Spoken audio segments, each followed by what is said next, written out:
Okay, so I'm gonna put some pictures, I think, up. No, maybe not. I mean, I have pictures. I guess I don't really need them.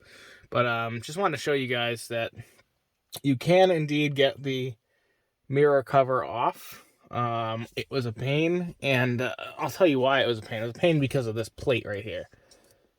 So it looks like they might have even glued it together, but that's not why it was a pain. It was a pain because there's a plate at the bottom that the main thing, this, oops, I had the other piece on it as well, but that this piece right here attaches to. On my Challenger, there was no plate here. So it was really easy. You just pop something in here and pop it off. On this one, if you pop it too far in, you're going to be trying to pull the whole plate that's glued on there off of your window. So I would definitely not advise doing that. So remember, it's like a little tiny bit. So just a tiny bit in there if you do pry something off, or you can try to take it off of the top and then use your fingers to pull it off. There's a couple clips in there. As you can see, 4 clips on this one, and the other one there's 2 clips, I believe. But then they also attach to each other. I'm not sure how. I think right here. Oops, right there. And I don't know. I guess not over here. But anyways, so yeah, so it is possible. It definitely felt like it was gonna break. But I just decided to, I think those covers are like $15 at the part store. So I was just like, well, if it breaks, it breaks. I'll go buy another one. But I'm doing this in preparation for my wiretaps. So unfortunately, I didn't see a Dongar kit like I had before for this. He does have a 16 pin for Ford, which I'm thinking could be this one maybe. No, not this one. There's another one that had 16 pins. No, it is this one. Yeah, it could be this one right here. But that one goes into the self-driving stuff, so I didn't want to touch with that, mess with that. This wire is what would power the mirror, so I'm okay tapping into that. So I ordered a 2-wire tap. I'm going to have to try and figure out which one is power and which one is ground. I found a schematic online. I think it said that the middle one was ground, and then one of these 2 on the side was power. But the wires, the colors didn't match. Although they could also be talking about these ones, which is where it connects to. So this is just a connector right up here. So, I mean, it wouldn't matter where you tapped it either. Sorry, this is just a connector. It wouldn't matter if you tapped it here or if you tapped to this one.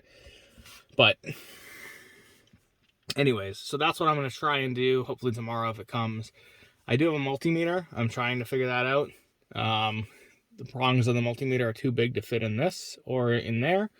So I have to somehow jerry-rig some way to get that to test it. But other than that, the other piece looks like this. So it just pops right. See 2 clips there. One, so this is the one that looks like that.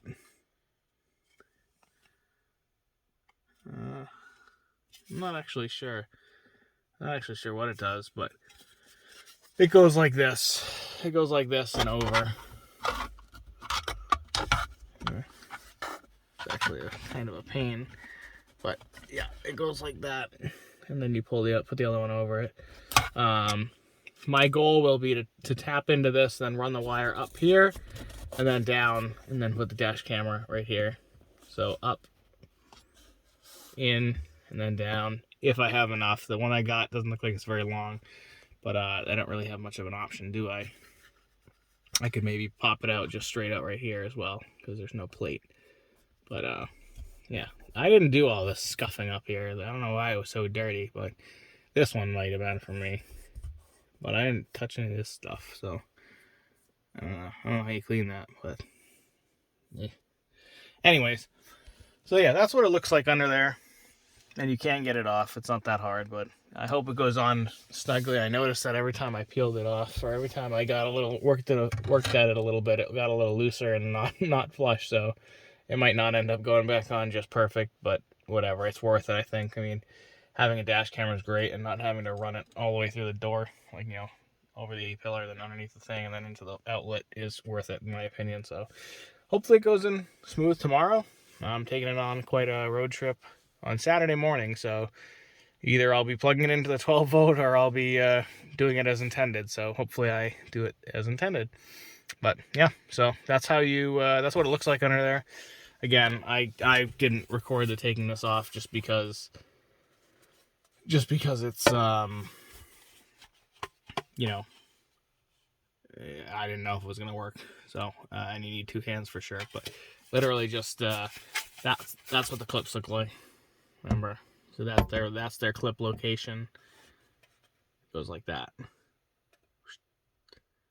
And this is different. This is so I was looking at someone who has a Nautilus, which is the same car as this Lincoln Nautilus, but it's totally different inside. Theirs was a different layout, but yeah. So that's what it is. So that's where the pins are, and you're gonna go. I'm gonna go right here, and then I don't know what that one is. I don't know what this. Oh. Okay, now that's for that right there. The wire hangs there. There's another one that I'm not sure where. On the other side, maybe. It literally sits flush in a holder. So yeah, it's right up here. You can see it. It goes into that little spot like that. I think this is the rain sensor.